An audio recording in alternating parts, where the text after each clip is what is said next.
اللہ رب العزت کی حمد و ثنا اور اس کے پیارے محبوب نور مجسم رہبر مکرم شفیع معظم ہادی کل ختم رسول مولا کل مولا کائنات احمد مجتبی محمد مصطفیٰ صلی اللہ علیہ وآلہ وسلم کی بارگاہ میں ہدیہ درود و سلام پیش کرنے کے بعد نہایت ہی قابل صد احترام بزرگوں، مسجد کے نمازیوں، السلام علیکم ورحمۃ اللہ وبرکاتہ۔ سفر معراج کے متعلق بہت سے لوگوں کو ایک وسوسہ آتا ہے۔ یقیناً یہ وسوسہ ایمان کے لیے بڑا خطرناک ہے۔ اگر کوئی مسلمان اپنے دل کے اندر یہ وسوسے کو جگہ دے دے، اس کا ایمان خراب ہو سکتا ہے، وہ بندہ گمراہ ہو سکتا ہے۔ نبی پاک صلی اللہ تعالی علیہ وآلہ وسلم کو اتنا لمبا سفر اتنے کم وقت کے اندر کس طرح طے ہو سکتا ہے؟ سائنس بھی اس کی تحقیق میں لگی ہوئی ہے، عقلیں دنگ ہیں، لوگ حیران ہیں۔ مسلمان بعض کمزور ایمان والے اس کا انکار کر بیٹھتے ہیں اور اپنا ایمان خراب کر لیتے ہیں۔ آج ہم اپنے اس موضوع کے اندر بتائیں گے کہ اللہ تبارک و تعالیٰ نے اپنے محبوب علیہ الصلوۃ والسلام کو اتنے کم وقت کے اندر اتنا لمبا سفر کیسے طے کروا دیا۔ سائنس بھی اس پہ بڑی تحقیق کر رہی ہے، اس پہ بڑے بیانات بھی آئے ہیں۔ ایمان لانا ماننا ہر مسلمان پہ فرض ہے، کیونکہ اللہ نے قرآن میں کہہ دیا ہے سبحان الذی اسریٰ بعبدہ لیلا، پاک ہے وہ ذات جو لے گئی اپنے محبوب کو راتوں رات۔ لیل کہتے ہیں رات کو۔ قرآن کے اندر لفظ لیل کے اوپر دو زبریں ہیں، لیلن۔ تو یہ جو دو زبریں ہیں یہ اشارہ دیتی ہیں تقلیل کی طرف، یعنی وہ پاک ذات جس نے اپنے محبوب کو سیر کرائی ساری رات میں نہیں کرائی، لیلن رات کے تھوڑے سے حصے میں کرائی، آدھی رات میں بھی نہیں کرائی، ایک تہائی رات میں بھی نہیں کرائی، رات کے ایک گھنٹے میں بھی نہیں کرائی، رات کے چند منٹوں میں بھی نہیں کرائی، اس سے بھی کم وقت میں کرائی۔ لیلن دو زبریں یہ اشارہ دے رہی ہیں، رات کا تھوڑا سا مخصوص سا پلک جھپکنے سے بھی کم وقت تھا۔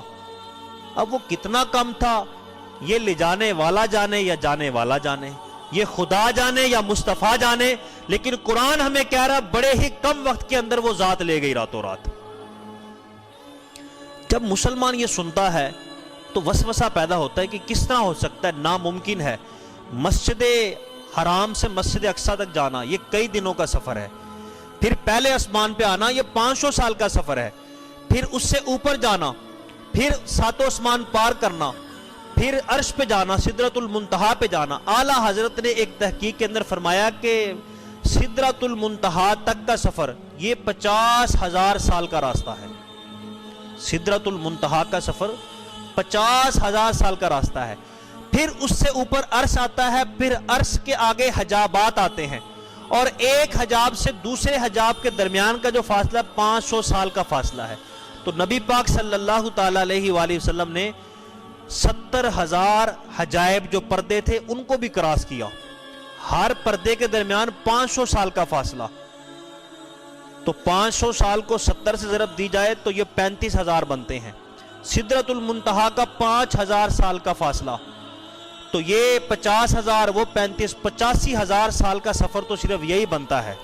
اور اس سے بھی آگے ثم دنا فتدلی، خلوتوں کے اندر، پھر لامکاں کے اندر نبی آگے کہاں تک گئے یہ کوئی نہیں جانتا۔ اس وقت روئے زمین کے اوپر سب سے تیز رفتار جس چیز کی ہے وہ ہے روشنی۔ روشنی کی رفتار سب سے تیز ہے۔ روشنی کتنا سفر طے کرتی ہے؟ تحقیق کے مطابق 1 سیکنڈ کے اندر روشنی 3 لاکھ کلومیٹر سفر طے کرتی ہے۔ 1 سیکنڈ کے اندر 3 لاکھ کلومیٹر سفر طے کرتی ہے روشنی۔